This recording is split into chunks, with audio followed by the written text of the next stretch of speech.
Bismillahirrahmanirrahim. Welcome to English PS. Here in this class we are going to learn advanced sentence structure that we commonly use in our daily conversation. For instance, इस तरह फ़िक्र हम अपनी ज़िंदगी में ज़रूर बोलते या सुनते हैं, जैसा कि समझ में नहीं आ रहा क्या कहूँ, समझ में नहीं आ रहा क्या करूँ, समझ में नहीं आ रहा क्या पकाऊँ, समझ में नहीं आ रहा कहाँ जाऊँ, समझ में नहीं आ रहा क्या कीनूँ।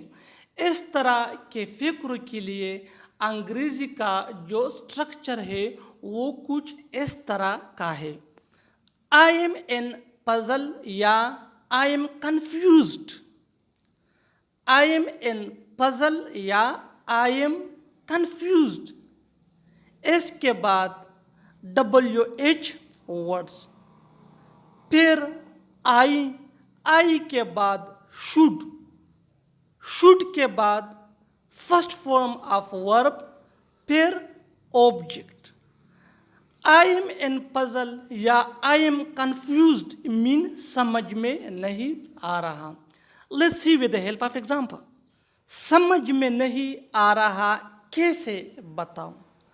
आई am in puzzle whom I should tell या I am confused whom I should tell। Next example, समझ में नहीं आ रहा क्या करूं। I am in puzzle what I should do या I am confused what I should do.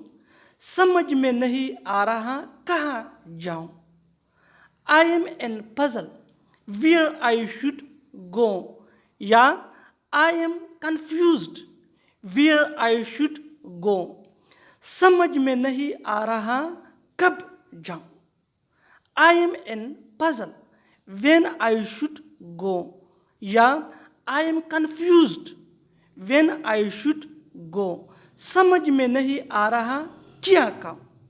I am in puzzle what I should eat या I am confused what I should eat. English PS subscribe करें। Thanks मानना।